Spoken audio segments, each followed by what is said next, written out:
All right, folks, welcome to the September 22nd meeting of the Parks and Recreation Commission.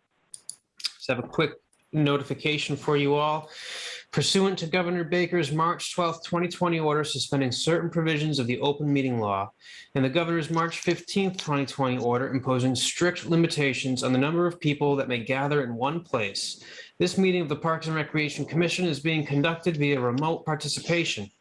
No in-person attendance of members of the public will be permitted, but every effort will be made to ensure that the public can adequately access the proceedings as provided for in the order. A reminder that persons who would like to listen to or view this meeting while in progress may do so by accessing the Zoom link in the agenda. We will post a record of this meeting on the Easthampton Media website as soon as we are able. Thank you very much for that. So we can move right on to the first agenda item, which is public speak, but there is no one here for public speak. So we can go ahead and talk about the minutes from the last meeting. I'm not sure actually if we can even have a vote on that because. Yeah, and I don't even think they didn't get sent out, did they? No. No. So in fact, we doubly cannot vote on them. So we're gonna have to do that one next month, but we got to get those meetings, those minutes done. They're out. So in that case, we're gonna go right ahead and move right along into the 2021 park rentals. What have you got for us, John? All right, so park rentals, just a note on this, we're winding down on the season for pavilion rentals. This September, we've had 3 cancellations due to COVID concerns. So we processed, in our policies this year were full refunds if you're canceling due to COVID concerns. So we've had to process some full refunds for folks late August into September for cautionary concerns over COVID. So that was just kind of a food for thought thing that, normally we don't see too many refunds. People have their events and such, but this year it's, I'm glad that people have taken the refund instead of trying to put people at risk. So that's good that we put that 100% refund policy in place at the beginning of the year to discourage people gathering when it's unsafe. Board of Health update. Many of you are aware that the Board of Health has put a mask requirement even outdoors for events over 100, inside dugouts, close areas. So we will follow that on anything we do. And if socially distancing can't be possible, masks are required, which kind of leads us in, if no one has any questions there, to the Millside Park Mill Pond Live event that was held not last weekend, the weekend before. It was September 11th, that Saturday night show. I was on site for the show, just observing capacity, emergency plans, security of the facility, point of entries where people can sneak in, things like that. Just kind of, I told Cassandra from Mill Pond Live that I wasn't there to bust chops, just there to observe and take notes and make sure for next year we're providing a safe event space with certain things. So I took a few notes, and one of the things, the main reasons that I was on site was we did easily reach the 1,500 capacity. I believe that was around 8 o'clock on Saturday night. Cassandra informed me that we were at 1,500 that entered into that area. I walked that area probably 4 or 5 times throughout the night, and the inner circle of the right in front of the stage was very tight. It was, people were close. Outside of that, that upper hill to the right, that goes back towards downtown, is away from Ferry Street there, and that's where a lot of families gather. There was plenty of room over that way. So 1,500 was a good number for that. I have not had the wrap-up meeting. The mayor was there. Law enforcement was there. We're going to have just a quick little wrap-up meeting about what they thought about numbers. But I am definitely comfortable increasing numbers there post-pandemic. When things get back to normal eventually, hopefully, to discuss increasing capacity there. Whether it's 2,000, I think would be easy, 2,500,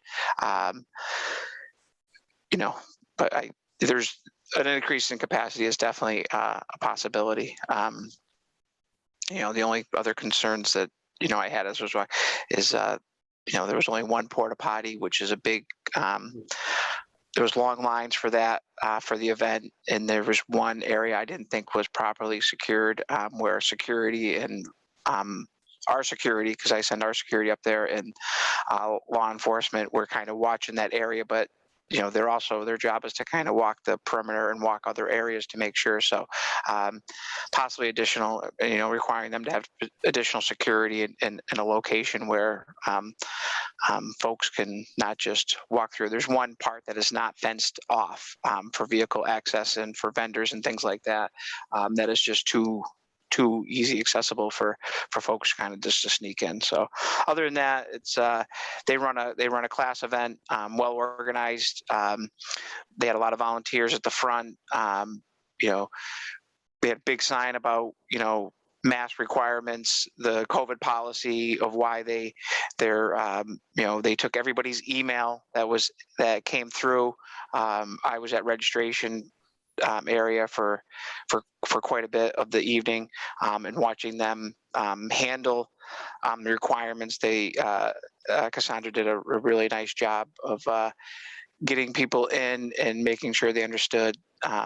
Whether they followed it or not is a different story, but understood the policies that were in place for their event, and making sure they had close contact information for all. So all in all, a good event.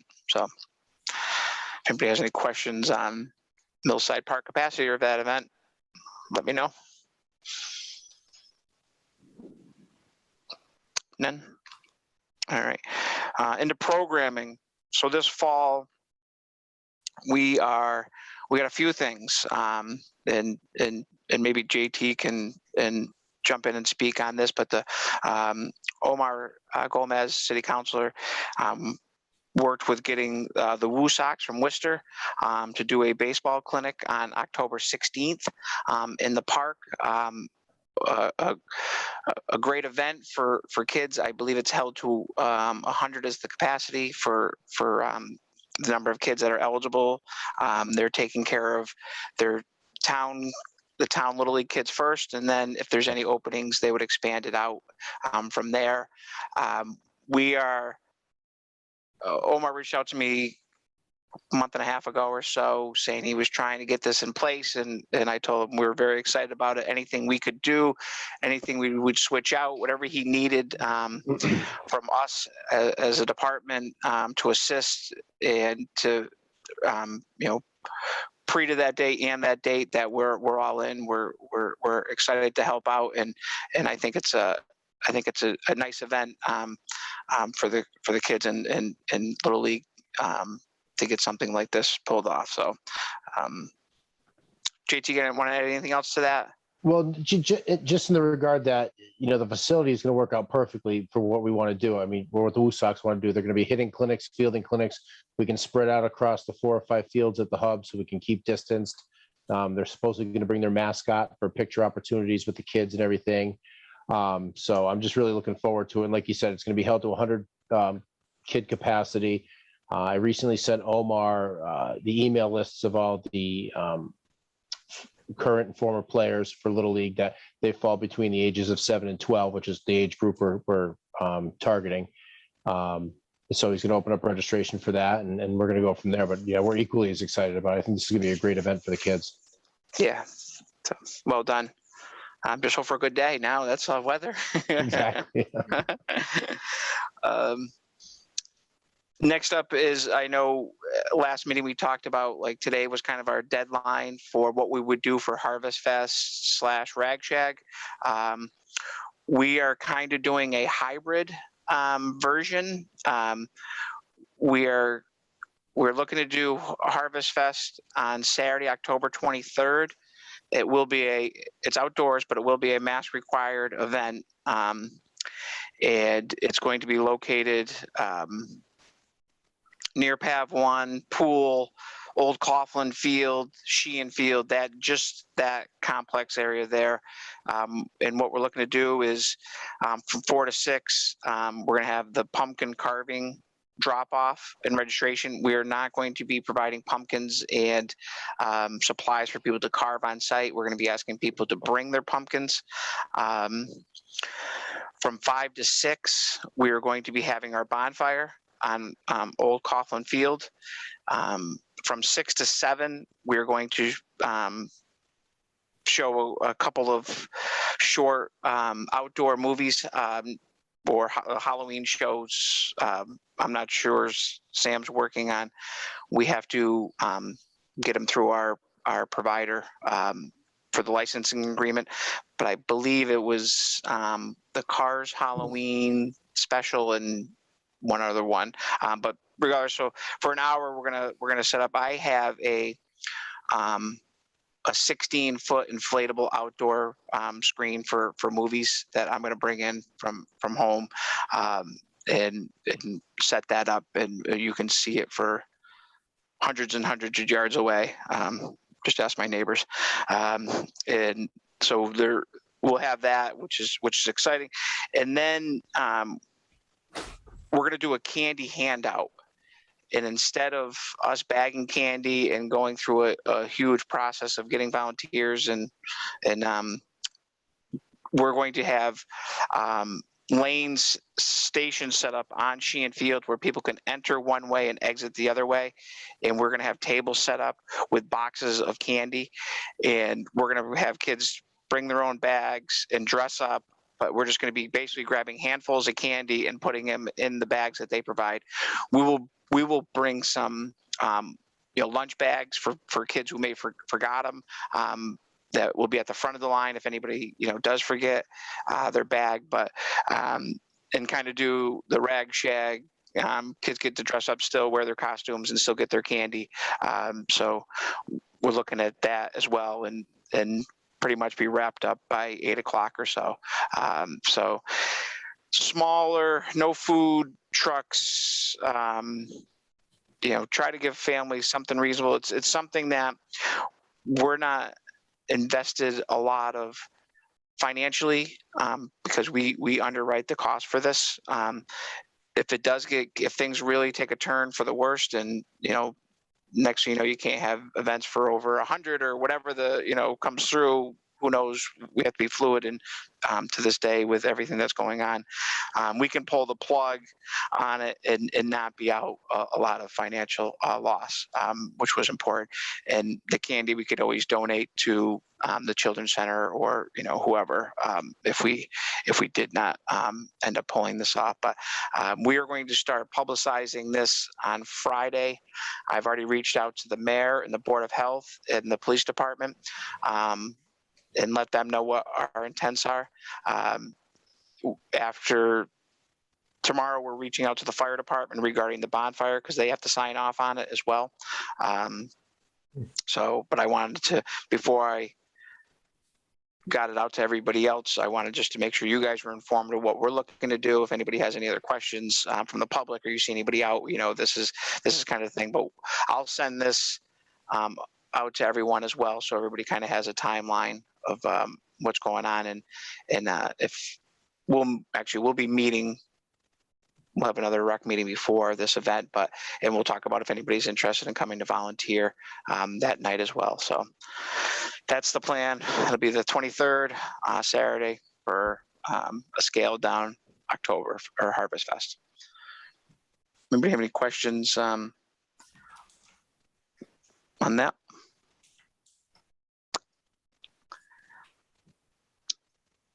There was no co-ed softball this year. We sent information out early in the summer, letting teams know that we were going to have something. Sent it out in August. We had one team respond that would play. Other teams that had previously had teams said after the pandemic, they kind of just lost their, the team split up. Some went here, some went there. So next spring, early spring, we usually don't start advertising till middle of March or so.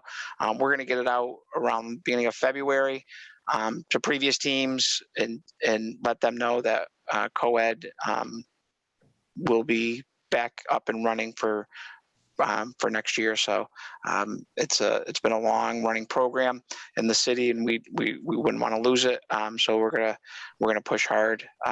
Why we went through a lot of the COVID restrictions, some other towns didn't, and some other towns started leagues and some other things. Why we were restricted. So we're gonna try to win teams back to our field, because truthfully our co-ed softball field, and this is not just coming from me, but Bob can attest to this, and other umpires have contacted me saying we have the best co-ed infield around. So that's a real, we spent a lot of money to get that to be the way it is. So it did get used this year. The police department did play the DAs the other night. So we refurbished it to get it, looking good, because it kind of sat dormant for a year. But the guys put a lot of work in it, and they end up having a game on it, and the field looks great for next year. Budget 2022. So some of the things, it kind of goes aside with park facility, but I've reached out and have a consultant lined up for pool renovations. So we're looking at, I should have it in the next week or two signed to do a feasibility study. It's someone who did one for us 10 years ago. He's very familiar with our pool. He's doing this for much cheaper because he has a lot of the documentation. He's already gone through this process with us. Obviously costs have changed, and things have changed in the last 10 years. But I have a report from him from April 20th of 2011 that he submitted to us. And so we're going to get him back out.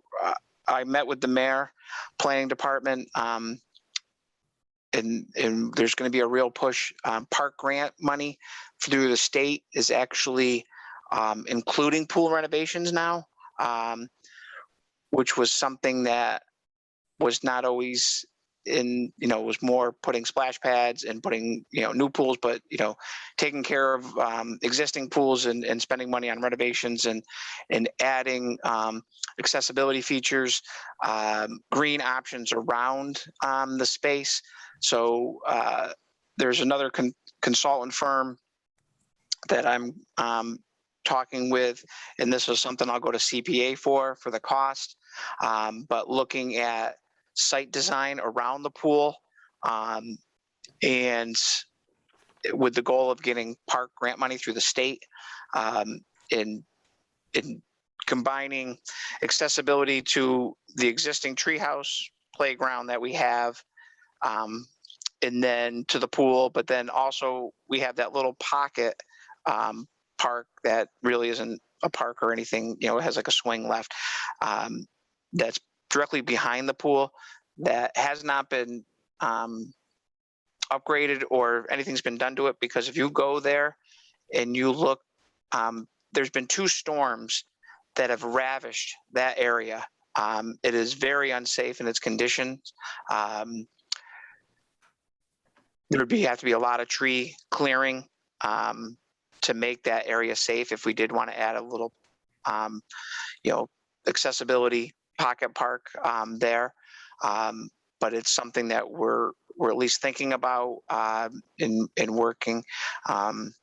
Look to work with a consultant So we'd have, this would kind of be a two-prong attack for the pool area, the outside of the pool area itself, the pool house, and then the pool, the filtration system, the concrete, the liner, those types of things. So there'd be basically two consultants doing feasibility work towards that, with the end goal of getting construction documents plus 10%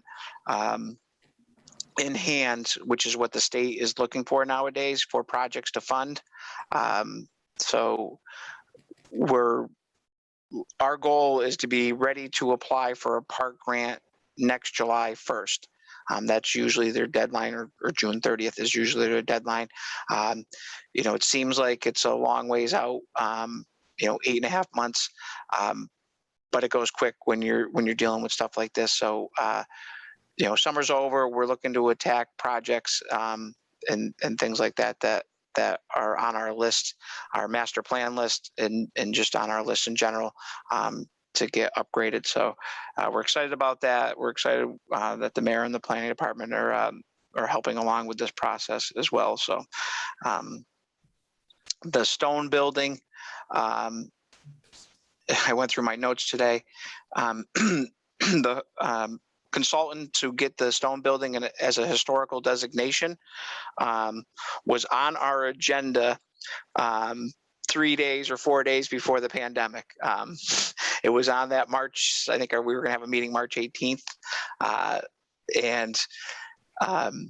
The funding for that was gonna be requested by me for that project. I have circled back with Shannon. She's going to present new numbers because there's a Pioneer Valley Planning Commission. Her job is basically working with the state and getting historical buildings on the state registry. And the reason that's so important for the stone building is it opened up funding opportunities, different avenues. So it's not just a recreational building, it's historical. And so if we can look to get funding from historical and recreation in the city, we can fund this project for cheaper all the way around, and matching of funds goes a long way. So the first step is getting it officially designated as a historical building, which I think should be no problem. I have a lot of the documentation. I've sent it to her previously, and it should be it should be a slam dunk as far as I'm concerned. But we'll see. So those projects are back up and active, and we're clearing out of the pandemic stage, and we got through summer and our COVID police duties that we performed, and now we're back on track of getting our facilities upgrade improvements back on the docket and back on the list for projects. So it's a lot that we're chewing off, but it's that time of year where in the wintertime we can focus more on looking towards the future and doing these types of grants and these types of projects for planning for construction. So it's an exciting time as well for us. Any questions on pool, stone building, historical? As far as park facilities goes, so we're in field maintenance, and I don't want to say complete renovation stage, but the guys have been down on section 3 with Little League baseball and softball play. They're redoing base pass, redoing infield, cutting out. We're working with Little League on funding for materials. The infield clay is really expensive. We're also aerating and overseeding infields and skirtings of outfields, Sheehan Field, Daly Field, outfield. A lot of those this time of year, the last week of September, first week of October is the best time to overseed and aerate. So the guys are know next week pretty much they're going to be doing a lot of that stuff for the fields weather, as long as the weather cooperates. Just, give an example, we bought the aerator and overseeder a couple of years back, and soccer got a quote to do certain areas of their soccer field, and it was $11,000 this year for aerating and overseeding 3 soccer fields. That's more than what we paid, and for us to do that type of work in-house for youth soccer and Little League, and the amount of money that it saves, because both those organizations give back financially and sweat equity. They bring volunteers as well when we need them for certain things. So for us to be able to help out and give back and save those programs money where they can put it back into the park and their programs is huge. So we're glad to be able to help out with that and do some cost cutting measures for those, and it helps for safety and just generally how good the fields look and keeping a well maintained field. So that's where the guys are with that. This wetlands and bike path, I was hoping to have more to talk about on that. I had a meeting this morning, actually, regarding those discussions. I'm going to save it for next meeting. We're not prepared to present or show potential designs, but the gist is, and we've talked about this, a year ago, I think it was, about connectivity for the new school to the bike trail and coming through the park, and then working our park entrance, which we've always wanted to get our park entrance redone, and so it's a whole plan, and there's like 4 different versions of possibly connecting the park to the new school and the bike trail. So I'll have more to discuss on that. My plan is to, if I do get the final documents, to get them out to you for you guys to look at and see. So when we do discuss it, it's more, paper, it's right in front of you, and you can, in any questions, it'll make it easier. So, but I wanted you to make aware that there is designs, a feasibility study that was done, that's not completed. A draft version was done regarding connectivity through the park to the new school for bike path. So, John, are you going to share all 4 of them with us, or is it being narrowed down? I'm going to share everything, whatever I get from them, whatever is going to go out to the public for public discussion will go out to you guys. So whether it's 1, 2, 3, 4, whatever they come with as a final, this is what the feasibility. I'm planning it to be all 4. That if they're going to do a feasibility study, then show everything that's feasible. There was just I reviewed the documents and had some pushback on some things, so I'm making them come out and meet with me. They did the feasibility study without meeting with me in the park. And my feeling is, if you're going to do a study inside the park, I should be included on something that's that important. So I'm making them come back and actually meet with me, and when they have a bullet point about something, I want to have a discussion about that, a couple of bullet points that were on there. So truthfully, it's pretty much me holding it up until some of the things that were presented are either resolved or at least up for discussion, because for us not to have any input on something we've talked about, and it's even in our master plan about connectivity into the park, I think is not appropriate to get out to the public without us having our proper input. So that's where we're at. So that's why it's kind of going back to the drawing board. Public art. So I'm on the Public Art Committee for the entrance of Ferry Street. Nothing has been announced, but we did have, what this is there's the ECA, the Easthampton Community Arts Program, with Pascalina. They put out these bids for artists to design something, whether it's, for example, the bike racks, the 01027 bike racks were paid through this organization, through them. So the beginning of the entrance of Millside, when they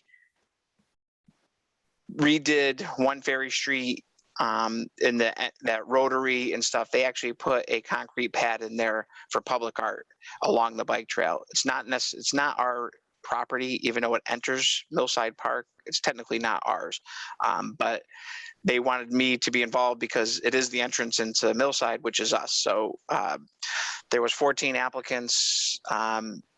We narrowed it down to 2 potential designs. When that process gets resolved of who's going to be the one selected or whatever, I'll hand out, what was chosen, so you guys have an idea. It's more of an FYI. It's not really our property, but it is entering Millside, which is ours. So that's why I put that as a.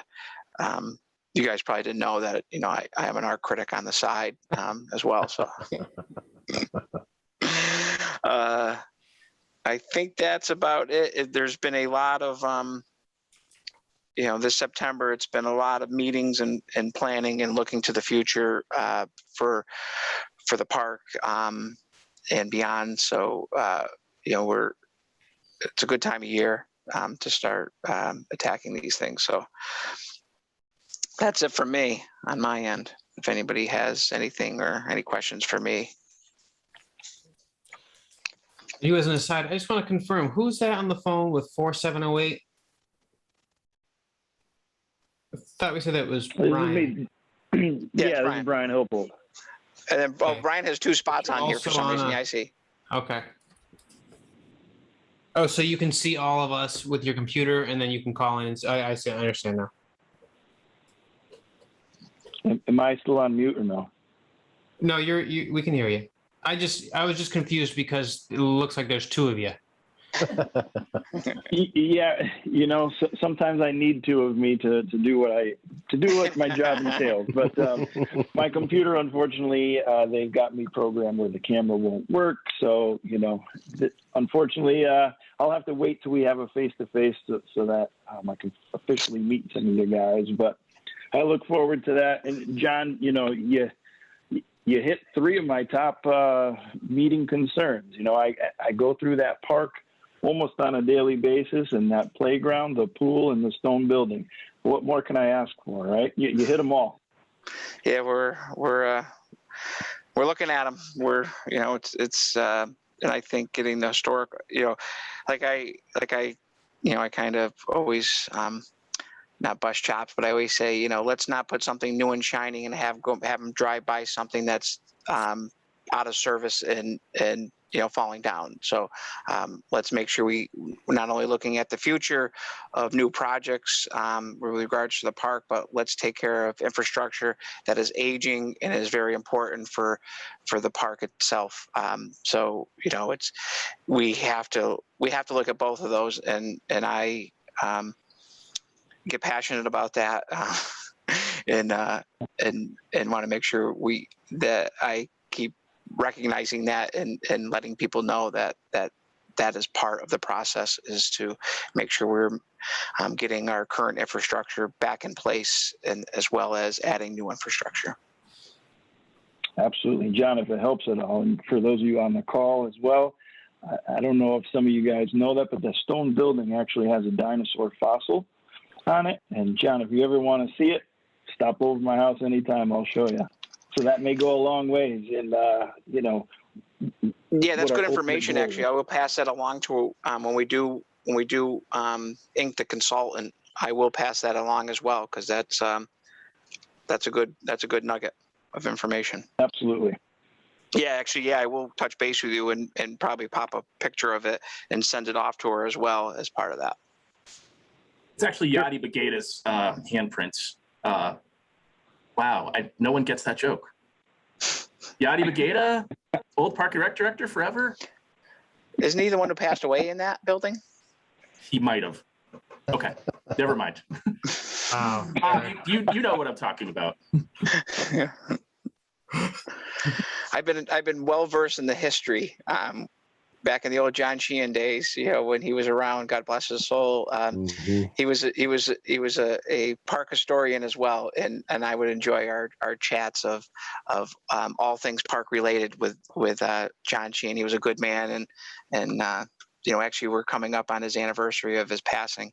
So it's a good time to bring up his name, Eric, because John was, as we know, Sheehan Field was named after him for everything he's done for the park and Little League through the years. So, Outstanding.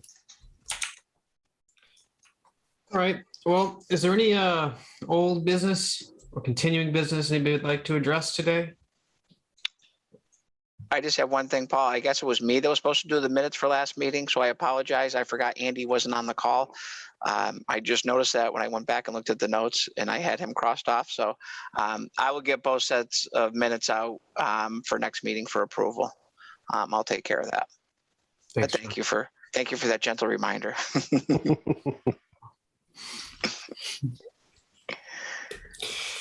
All right. Well, if that's it, then we'll look for a motion to adjourn.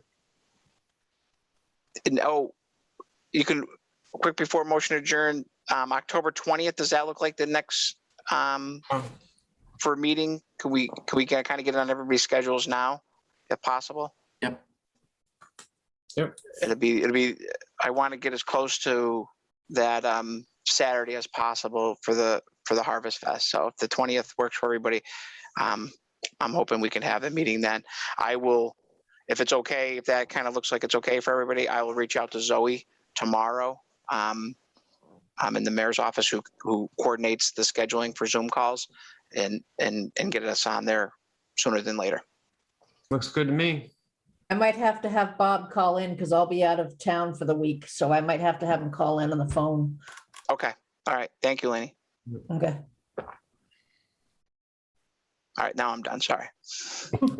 No, I'm glad to have you guys, JT and Brian, to join us. And this is Yeah. Welcome aboard.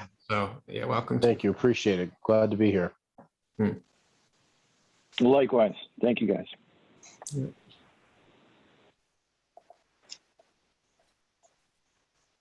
Now you need a motion to adjourn.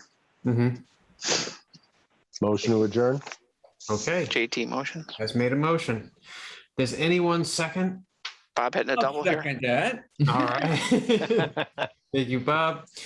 So this is gonna be a roll call vote. So I'm just gonna go around the horn on the motion to adjourn. JT, Here. yay or nay? Yes. Yay. Bob, Yes. Eric, Sure, I just got here. and Brian. Yes. Okay, unanimous. We are adjourned. Thank you, folks. And Thank you, everybody. Stay safe. Thank you, right. Paul. Yep.